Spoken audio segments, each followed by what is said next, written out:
Je m'appelle Romain Vallée, je suis documentaliste, j'habite à Troyes, je travaille au lycée Édouard Herriot, à Sainte-Savine, dans l'agglomération de Troyes.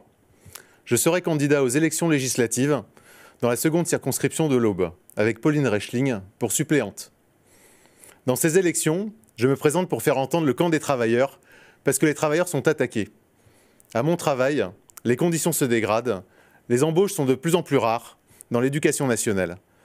Les classes sont surchargées. Les femmes de ménage sont de moins en moins nombreuses et la région prévoit de ne pas les remplacer. Les primes sautent les unes après les autres et les salaires augmentent très lentement. Ce qui fait qu'avec l'augmentation des prix, les salaires diminuent. Ces conditions de travail, elles ne sont pas isolées à mon secteur. Tous les travailleurs se retrouvent dans une situation de plus en plus difficile, avec ces primes qui sont supprimées, ces salaires qui n'augmentent pas et des prix qui augmentent sous prétexte de crise, de guerre en Ukraine. Mais cette guerre en Ukraine, cette crise, tout le monde ne la paye pas. Pendant que le prix des pâtes explose au supermarché et qu'il devient difficile de remplir son caddie, Soufflet, une multinationale de la farine originaire de l'Aube, affichait plus de 4,5 milliards de chiffre d'affaires. Trouver un travail à Troyes est devenu un parcours du combattant, dans une ville qui était une ville textile.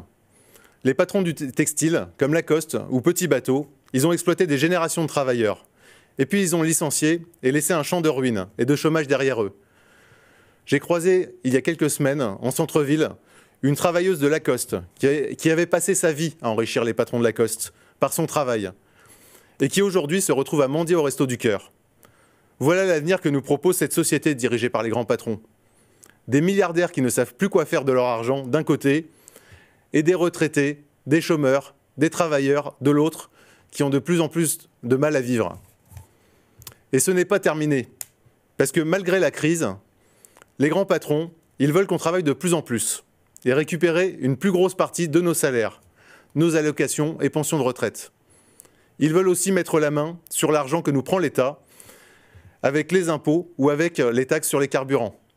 Et tant pis s'il ne reste plus pour les travailleurs de quoi vivre.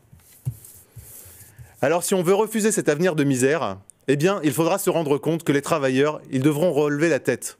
Il n'y aura pas le choix. Les politiciens qui prétendent qu'ils pourront changer notre sort sont des charlatans. Ils ne nous préparent pas à récupérer ce que les patrons nous ont volé. Je suis candidat aux élections législatives pour dire qu'il faudra que les travailleurs, les chômeurs, les retraités qui veulent vivre décemment se préparent à se battre pour obtenir les moyens de vivre. Parce que ce système économique, fait pour les plus riches, il ne nous en laisse pas le choix. Parce que si on ne se bat pas, c'est l'augmentation des prix qui nous attend, c'est la guerre, la crise économique et climatique. Je suis candidat pour faire entendre cette idée que le monde du travail n'aura rien sans rien.